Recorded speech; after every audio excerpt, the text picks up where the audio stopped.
This is the 24 by 1200 15mm thick sheets of structural ply flooring that we cut up, or not that we cut up, we get the local timber merchant to cut up into the 241 pieces, and then we cut it up into the supers to make our beehive supers.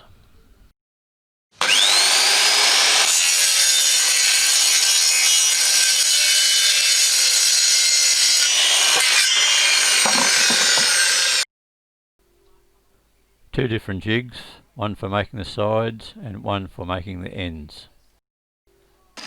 When using 241mm deep full depth supers, it is very crucial that the rebates for the frames to sit on are not more than 12mm deep, so that you get about 1.5 mm to 2mm on the top and the bottom of the frames.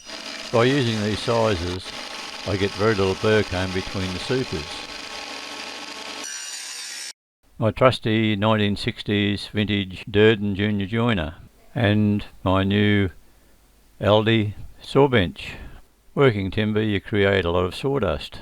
This is timber that we use for making the lids, and it's all marked out in the full length timbers. After the full lengths are marked out, the power saw is used for cutting the top and bottom, and then a jigsaw is used for cutting the two short vertical sections so that the scrap piece of timber just falls out and leaves an opening for the size of the deck vent.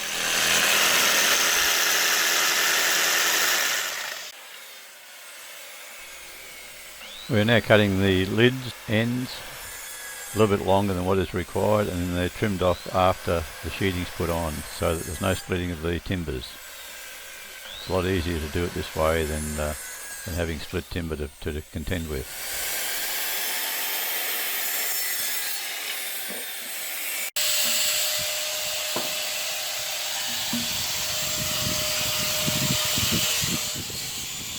These particular nukes are 4-frame, and they are just about ready to be painted after the sanding has been completed. All the recessed screws are bogged and then sanded so that you get a nice smooth flush finish, which the supers will last for up to 20 years plus if they're looked after correctly. This is all riser strips, 19 by 12mm, and I plane them down to around about 11mm. I cut them in full strips or full lengths, and then I cut them to suit the actual 4-frame nuke bases. This is the first stack of 4-frame nuke boxes ready for the handles, and that's the second stack with the bases and lids sitting on top. Here I am nailing the lid frames together. One of the Tech designed bases, 1980s design. The whole purpose of sanding the corners of the tops of the supers is so that your hive tool will fit in between without damaging the tops or bottoms of the timber of the supers. Lastly, the handles are put on before painting. After they've had their final coat, I store them around the back with my other gear, and there's a space to put in between each one until I'm ready to use it, and the paint hardens without them all sticking together.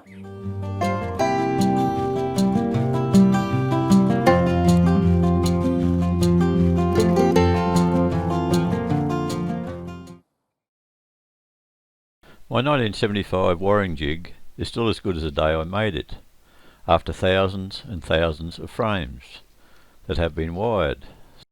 I have found that it is best to tension the frame in the wiring jig before wires are started to be fixed. There are many types of wiring jigs, and they all seem to work, so it doesn't matter what type of jigs you use or make, as long as they work for the beak. I do not use eyelets in any frames. I have never used them.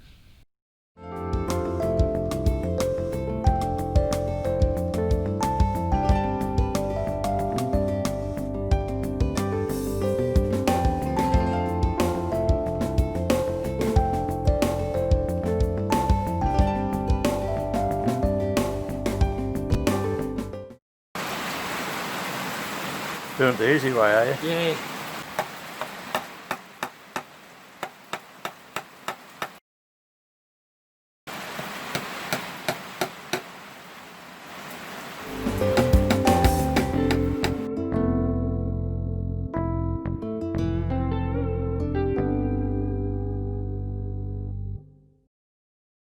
With regard to the eyelets again, I believe there is no need to use them, as the wire gets tensioned into the timber and helps to keep the wires taut. When loose wires are used, the foundation can bow, and the queen can only lay in the one side. Therefore, it is not suitable in the brood super.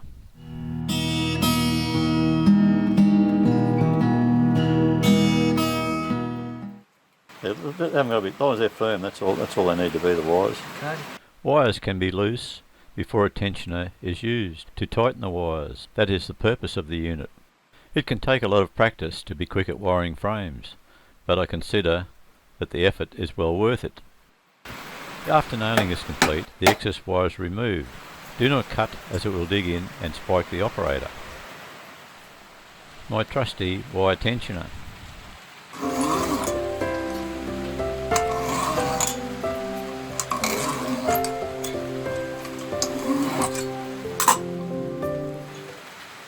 Play a tune on it.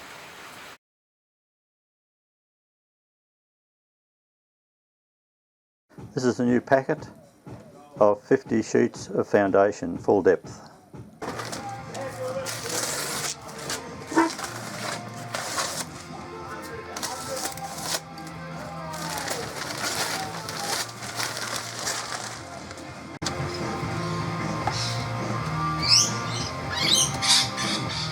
I have never bothered to fit the foundation into the groove in the top of the frame. It is cut around about 5mm short of the inside of the frame. The reason for this is that it can save you a lot of time, and there's no sense in wasting all that extra time in trying to fit the wax into the groove.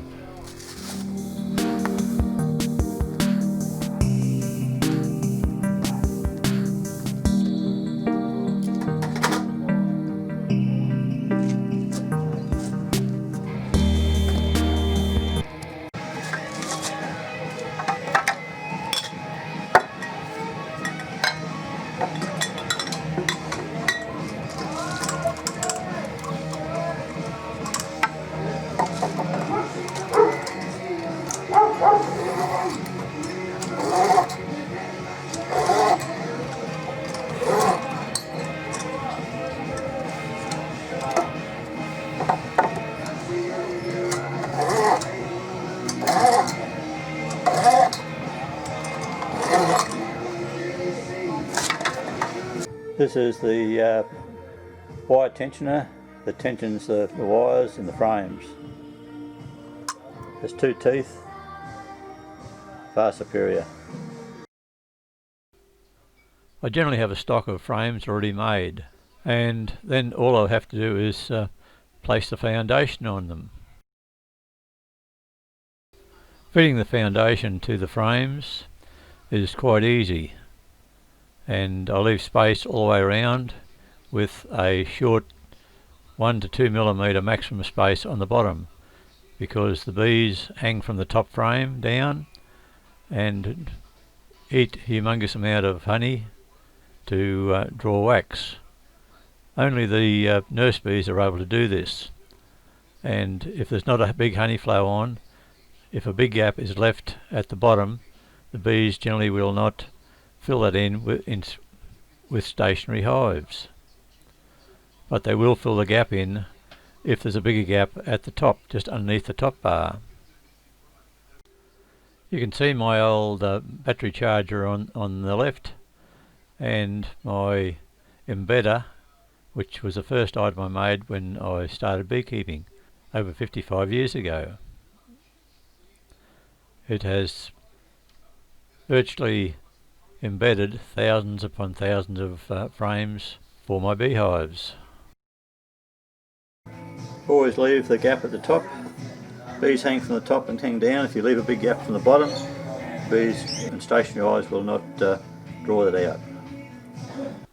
I have found that the bees will always draw out the comb at the bottom if it's only about 1 to 1.5 millimeters from the bottom bar.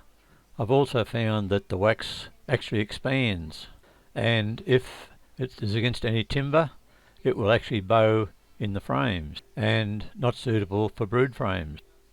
This is a jig that I made in the 90s when I was wiring and tensioning a lot of frames. Fit them into the jig and it just made that much quicker when you had to do a lot.